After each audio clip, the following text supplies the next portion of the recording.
মেষ লগ্ন অথবা মেষ রাশির যারা রয়েছেন, এই মুহূর্তে আপনাদের লগ্ন ধরে যদি দেখেন, লগ্নের অধিপতি বা রাশি ধরে যদি দেখেন, রাশির অধিপতি গ্রহ চতুর্থ ঘরে কর্কট রাশিতে অবস্থান করে থাকবে। এখানে মঙ্গল গ্রহ নিচস্থ এবং এটি থাকবে দীর্ঘমেয়াদী 6 জুন 2025 পর্যন্ত।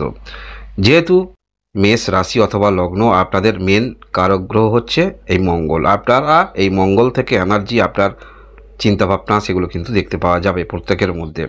তাই রাশির অধিপতি গ্রহ অথবা লগ্ন ধরে দেখছেন, লগ্নের অধিপতি গ্রহ নিচস্থ থাকার ফলে অধৈর্য হবেন না। যে কোনো কাজের ক্ষেত্রে যদি ব্যর্থতা আপনাদের জীবনে আসে, বারংবার চেষ্টা রাখলে অবশ্যই সফলতা পাওয়া যায়। তাই এইরকম মোটিভ নিয়ে চলার চেষ্টা রাখবেন।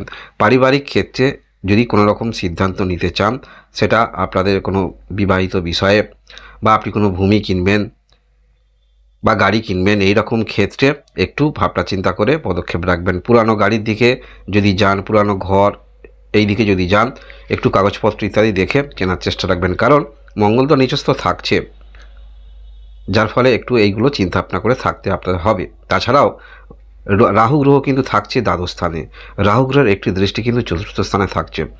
তাই এই ঘরের একটি অন্যরকম ক্যারেক্টার আমরা দেখতে পাবো মঙ্গলের মধ্যে।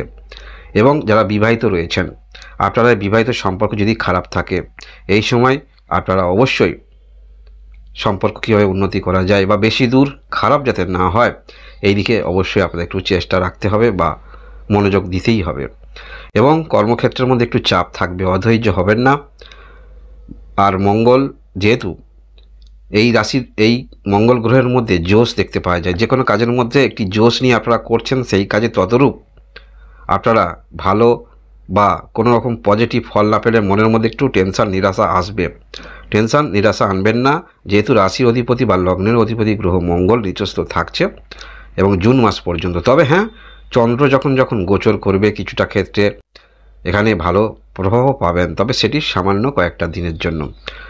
যারা মেষ রাশির বা মেষ লগ্নের রয়েছেন, এই সময় টেনশান কদাচিৎ করবেন না। যে কোনো বিষয় আপনাকে খুব সতর্কতার সহিত বা অধৈর্য না হয়ে যদি কাজকর্ম যদি আপনারা করেন, সেটা অবশ্যই আপনাদের ভালো ফল নিয়ে আসতে পারে। মেষ লগ্ন অথবা মেষ রাশি যারাই রয়েছেন, ধন্যবাদ।